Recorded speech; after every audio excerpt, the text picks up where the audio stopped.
Es una palabra reciente. Quise predicarla hace poco, pero no tuve oportunidad porque el Señor me llevó a dar otro tipo de palabra y digo, ¿qué mejor lugar que darla en mi propia iglesia? Pues sí. Y esta es una epístola que yo la verdad no había tocado mucho hasta ahora. Es una epístola muy conocida, muy predicada, pero que tiene un mensaje increíble, tiene una enseñanza muy grande. Y es una de las epístolas que son contempladas por los estudiosos como epístolas pastorales. Se trata de la segunda epístola de Timoteo. La verdad es que cuando el apóstol Pablo estaba redactando esta carta, se encontraba en prisión.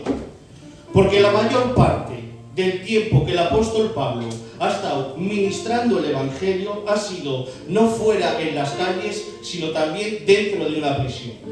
Por lo tanto, él ya estaba acostumbrado a transmitir la palabra de esta manera. Pero en la segunda epístola de Timoteo vemos algo diferente. Vemos algo diferente porque esta vez no es como las demás. Esta vez el apóstol Pablo ha sido encarcelado. Pero a diferencia de las otras ocasiones, ahora no va a haber una próxima vez. Y él lo sabe, porque él es consciente de que posiblemente su fin llegue pronto. Y de algún modo, siendo consciente de ello, de que se acercaba la hora de su partida, que iba a ser entregado, iba a ser sacrificado, por decirlo de alguna manera, él estaba deseando en su corazón de ver a alguien especial. Pero claro, él se encontraba en una cárcel y saben, los estudiosos dicen que esa cárcel era la cárcel de máxima seguridad en Roma. Se encontraba en una cárcel que era muy profunda, era una cárcel muy sombría, muy húmeda porque estaba además junto al mar. Era además una cárcel donde había un gran sentimiento de soledad. Era una cárcel en verdad abrumadora. Era una cárcel que desmoralizaría a cualquier persona. Pero ¿qué tendrá el Señor?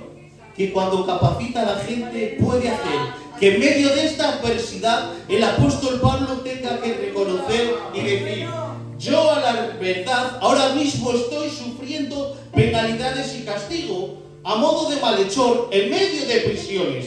Lo reconozco, es verdad. Dice, pero tengo que decir una cosa.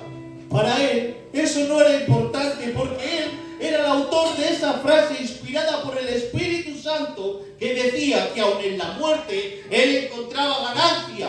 Entonces él estaba preso en esos barrotes y en esa sombría cárcel, pero de alguna manera él reconoce que hay algo que no puede ser encerrado, que hay algo que no puede ser paralizado, y eso es la palabra de Dios.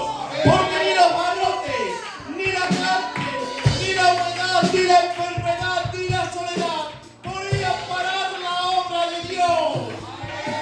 Y la palabra era predicada y la palabra recorría la tierra. Y dice la palabra de Dios que además eran añadidos a la iglesia aquellos que habían de ser salvos. Y la obra crecía. Tremendo eso. Pero entre tantos sentimientos, el apóstol Pablo tiene un momento enternecedor en el que le viene a la memoria Timoteo. Gloria. Los sentimientos que expresa el apóstol son sentimientos llenos de amor y de ternura. Porque dice la palabra de Dios que el apóstol Pablo exclama en medio de esa cárcel y dice: Timoteo, porque Timoteo era como su hijo espiritual, le dice: estoy deseando verte. Gloria a Dios. Le dice: al acordarme de tus lágrimas, Timoteo, y del gozo que tú tenías, y de la fe no fingida que había en ti, dice: estoy deseando verte, Timoteo. Y saben, Timoteo no era un joven cualquiera, porque Timoteo era un joven que tenía un gran llamamiento. Timoteo contaba con el testimonio de las ciudades y las provincias cercanas a donde él vivía. Además, Timoteo había sido profetizado en varias ocasiones con un llamamiento muy grande al ministerio. Pero ahora bien, el maestro que era Pablo, sabiendo que su hora estaba cercana, decide entregar a su alumno la última enseñanza. Y eso lo podemos ver a partir de la segunda epístola de Timoteo, que para mí es una carta enternecedora, llena de sentimientos, donde se encuentra la lección que le deja el maestro al alumno antes de morir, para asegurarse de que quería dejarle la última enseñanza aprendida. Y yo me imagino al apóstol Pablo, mientras redactaba la carta, estaba pensando, y lo que hemos leído la carta, podemos ver cómo aquí le da una serie de pautas. Fíjense, le dice el apóstol Pablo: Timoteo, no se te ocurra enredarte en las cosas del mundo. No se te ocurra, porque uno que milita en las cosas de Dios no tiene que enredarse en esto. No puede, dice, porque te apuntarán con el dedo, te señalizarán, y nadie tiene que tener el testimonio manchado. No permitas que nadie diga nada de él. También le dice: Timoteo, no busques agradar a los hombres, antes busca agradar al que te llamó por soldado. También le dice: Timoteo, estate preparado, porque como buen soldado de Dios te va a tocar sufrir penalidades. Es cierto. También le dice: Timoteo, no seas impaciente, que en estos caminos que son del Espíritu hay que saber aguardar en el Señor. Y dice la palabra, como aquel sembrador que antes de poder participar de los frutos tiene primero que trabajar. También le dice: oye, Timoteo, tampoco contiendas con vanas palabrerías, no entres en cualquier debate, no entres en cualquier debate sobre genealogías interminables, sobre fábulas, sobre sueños. No, ahórrate ese tipo de esfuerzo. Pero también le dice: ahora sí, Timoteo, esto sí demando de ti, Timoteo, esto sí te lo exijo, Timoteo. Y dice la palabra de Dios, que te presentes diariamente como un obrero aprobado delante de la presencia de Dios, que no tiene nada de qué avergonzarse. Y la palabra de verdad, úsala con poder. Es que se trata de eso, Timoteo. Usa bien la palabra de verdad, te enseña bien. No seas como esos dos que están por allí, que se llaman Himeneo y Fiteo, los cuales están instruyendo cosas raras sobre la resurrección y están engañando a la gente, les están turbando. Dice: tú no hagas eso, a pesar de que te prevengo que en los postreros días vendrán días verdaderamente peligrosos, donde habrá hombres amadores de sí mismos, ávaros, vanagloriosos, blasfemos, desobedientes, gente sin afecto natural. Y le dice el apóstol: a estos, Timoteo, evita, no te mezcles con ellos. Pero eso sí, tú sé sobrio, Timoteo, predica la palabra que recibiste a tiempo y a destiempo, redarguye, reprende, exhorta con paciencia, pero perseverando en la sana doctrina. Amén.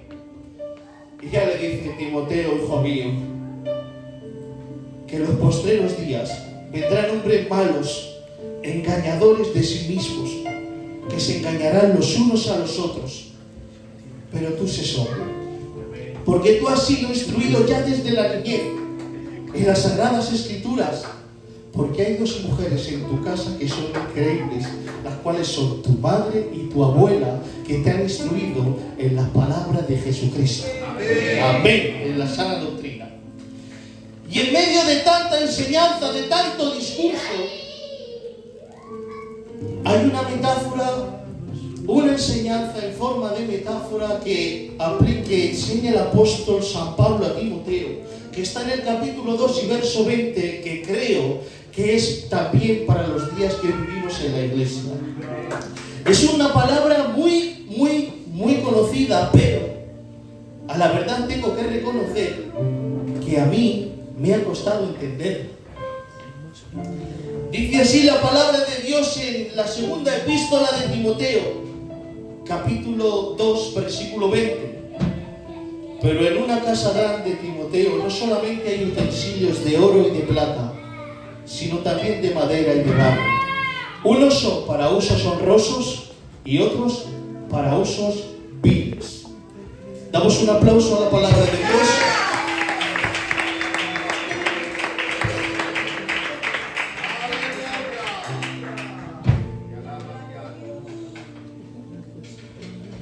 Menuda metáfora le acaba de enseñar.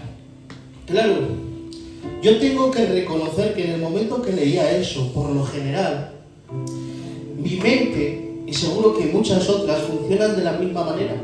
Cuando leemos la Biblia y vemos algunas palabras claves, es entonces cuando empieza nuestra mente a ir ya directamente, rápidamente a pensar cosas. Y yo en los momentos que aquí leía oro, y leía plata, y leía barro, y leía madera, yo ya estaba pensando, lo tengo.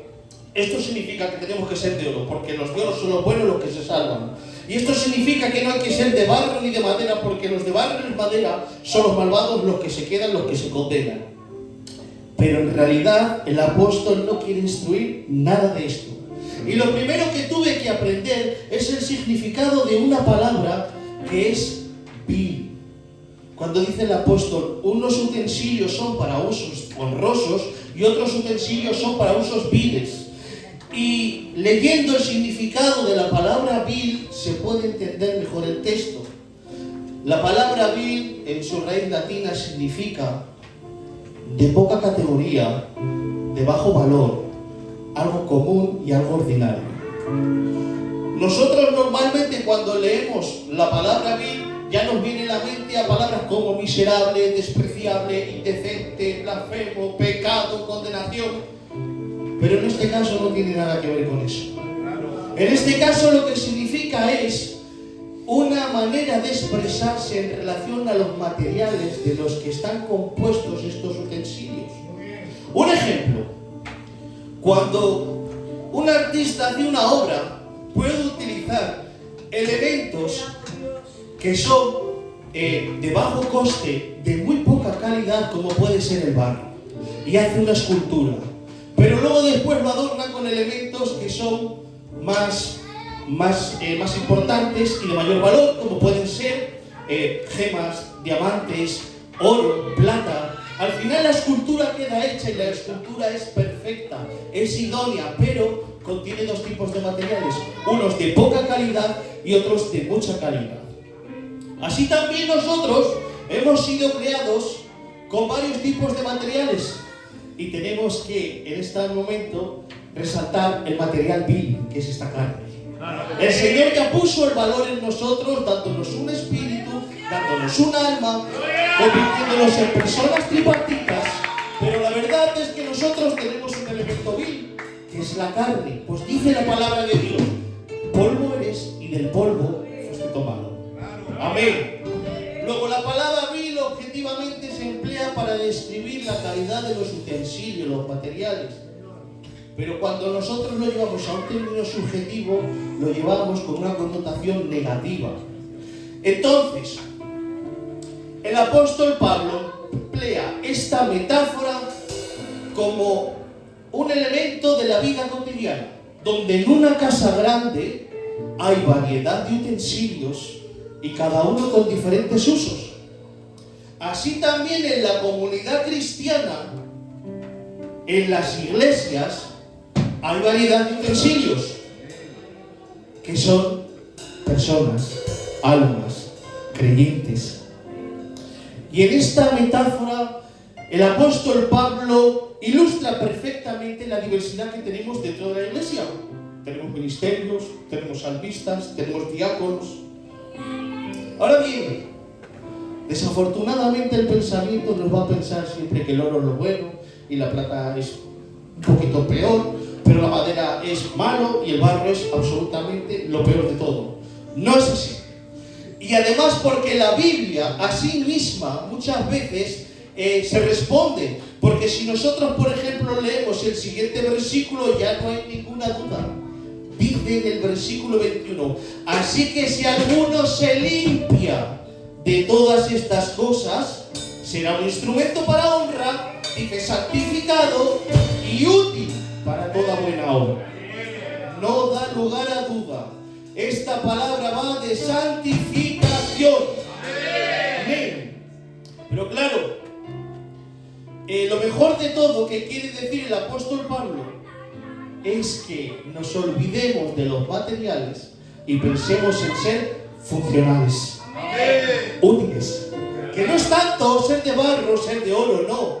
Lo importante es ser útil.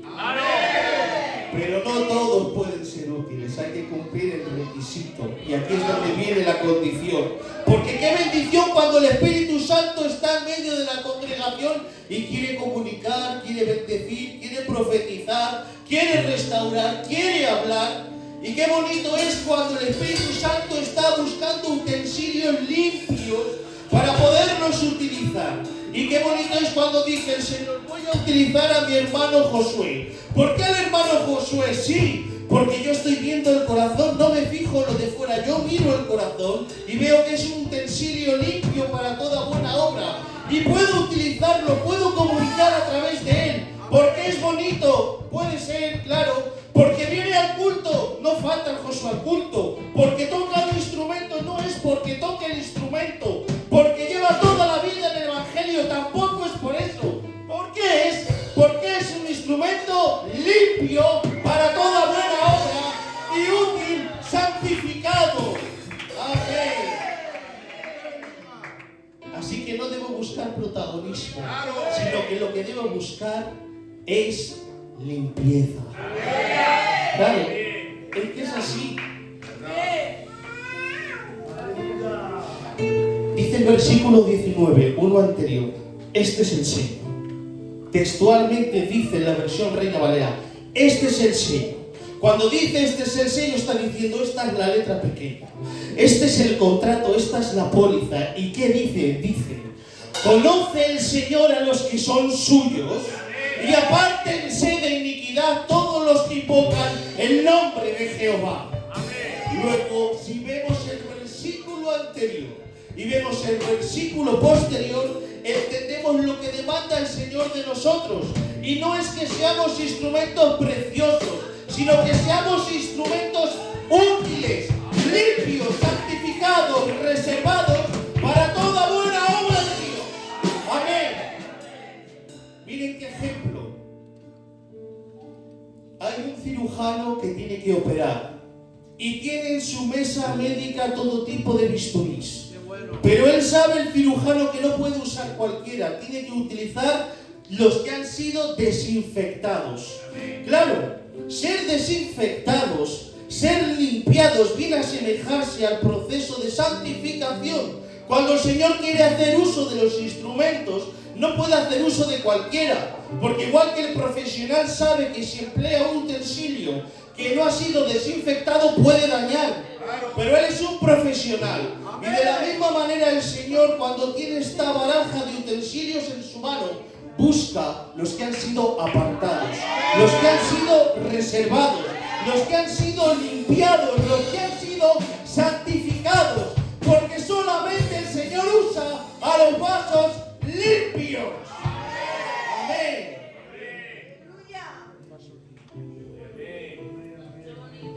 Así que Timoteo, huye de las pasiones juveniles, no te enredes en los negocios del mundo y la palabra de verdad, utiliza la vida. Y cuando hablábamos de santificación, a mí me venía a la mente una historia muy importante de la Biblia que nos enseñaron en una clase de candidatos y la viví muy de cerca y me gustaría en esta tarde ilustrarla. Teniendo en cuenta todo lo que hemos hablado antes, vamos a entender bien esta historia. Esta historia está en el libro de Josué. El Señor le manda a Josué que se ha esforzado y le dice, Josué, sé esforzado. Josué, yo te he dado la promesa de que todo este territorio, todo esto va a ser tuyo. La promesa ya la tienes, pero hay que esforzarse. hay que luchar, hay que conquistar esa tierra que previamente ya le ha dado el Señor. Ahora bien, dice la palabra de Dios que obraron toda clase de prodigios y milagros. Vencieron a gente que les superaba en número. Vencieron a gente que estaba más preparada para el combate y tenía mejor armamento. Vencieron a los gigantes de Og, ellos solos. Había un muro que era impenetrable, que era el muro de Jericó, pero gracias a ser obedientes a la palabra del Señor, el Señor quitó de medio el muro y pudieron luego conseguir ocupar aquel territorio. En el nombre del Señor hicieron grandes milagros. Pero vino un problema. Habiendo hecho todas estas proezas, resulta que hay un pequeño pueblo como en las montañas que se llama Ai, y ese pueblo apenas tiene un puñado de personas que ni siquiera están bien armadas y que ni siquiera están instruidas para el combate. Y dice el pueblo de Israel, Josué, no subamos todos, porque son pocos, no agravemos al pueblo, subamos un puñado y a estos nos los comemos con patatas. Pero la realidad fue que el pueblo de Israel, cuando fue a conquistar aquella ciudad en las montañas, dice la Biblia que tuvieron que huir despavoridos. Y esto trajo gran confusión al pueblo. Si hemos obrado milagros, Señor, decía Josué, si hemos matado gigantes, si hemos derribado los muros de la ciudad, ¿cómo se nos pueden resistir este grupo de maleantes que no están ni formados en batalla, que no tienen ni tan siquiera buen armamento? ¿Cómo se nos puede resistir? Hay algo que ocurre, Señor, no lo entiendo. Y Josué hizo lo que tenemos que hacer todos los cristianos: pararnos, reflexionar y clamar al Señor. Gloria. Pedir su dirección. Y vino palabra de Jehová a Josué y le dijo: Josué, es que el pueblo no está limpio. Hay pecado en el pueblo. Y habiendo escuchado esto, Josué inmediatamente pasa revista al pueblo. Por orden de Josué, todos los hombres cabezas de familia tienen que presentarse delante de sus tiendas, bajo pena de muerte de quien no lo haga. Y Josué fue pasando por el campamento uno por uno, hasta que la culpa recayó sobre un hombre llamado Acán. Le dijo el Señor: este es. Y la palabra de Dios es clara. Acán reconoció que había pecado porque había cogido del anatema, es decir, de los tesoros de Jericó que son reservados para el Señor, que nadie puede tocarlos ni siquiera quedárselos, porque eso es prevenir también la ociosidad en el pueblo. Aquel hombre encubiertamente robó, se hizo con lingotes de oro, se hizo con una mitra, se hizo con plata, con monedas, y todo eso lo escondió sin que nadie se diera cuenta debajo de su tienda. Creía que había eludido el castigo y había engañado a todos. Pero no hay quien burle al Señor. Claro. Y entonces, habiendo sido descubierto, confesó. Y la palabra es clave aquí. Por orden del Señor debían ser cortados. Por orden del Señor debían ser erradicados. Y dice la palabra de Dios que Josué no se andó con ningún dilema, sino que por orden del pueblo fueron apedreados y fueron quemados. Y además sobre ellos erigieron un montículo de piedras.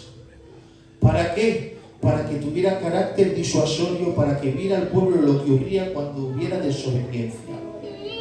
Y dice la palabra de Dios que le dijo el Señor a Josué: ¿quieres ver mi gloria, Josué? ¿Quieres la victoria? Pues hay que cumplir un requisito: santifícate hoy y verás mi gloria mañana.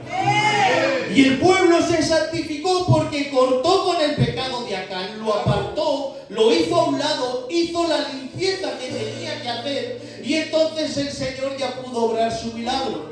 Y dice la palabra de Dios: volvieron a salir a la batalla los Josué y sus hombres y obtuvieron la victoria. Amén. Amén.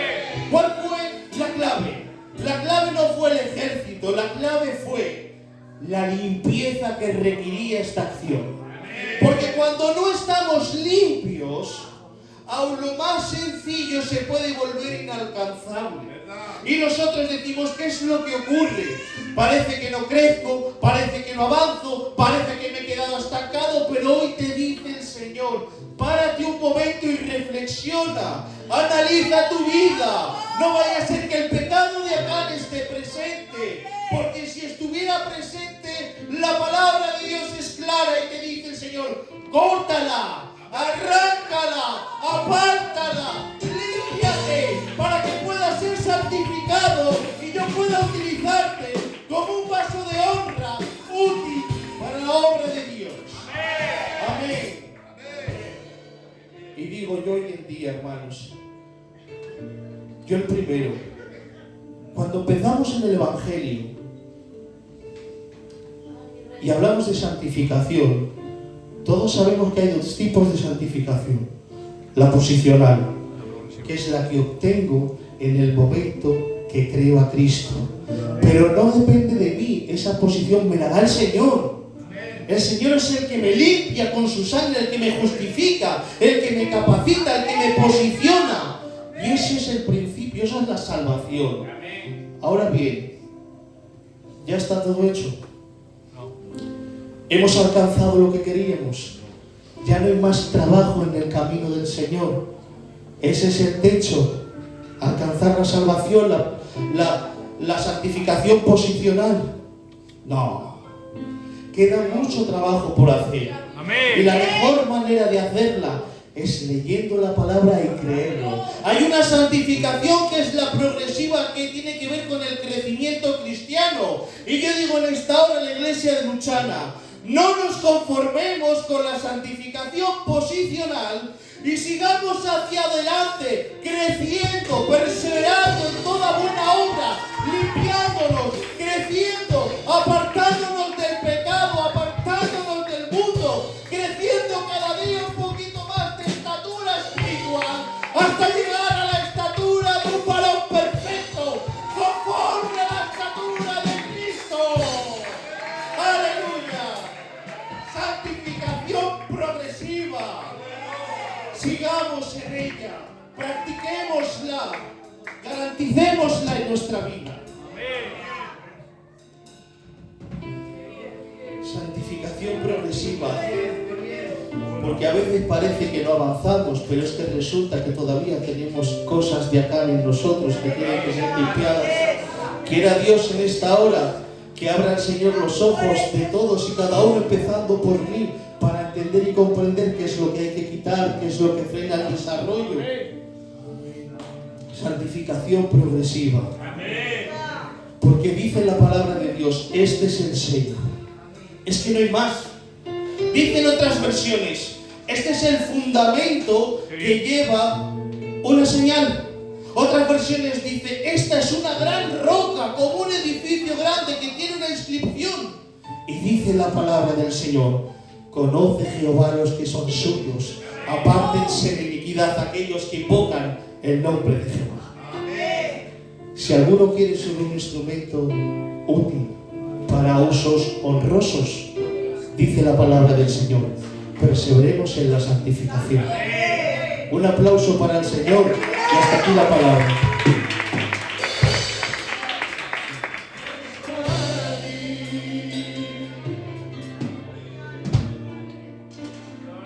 ¡Aleluya! ¡Qué bien, hermanos!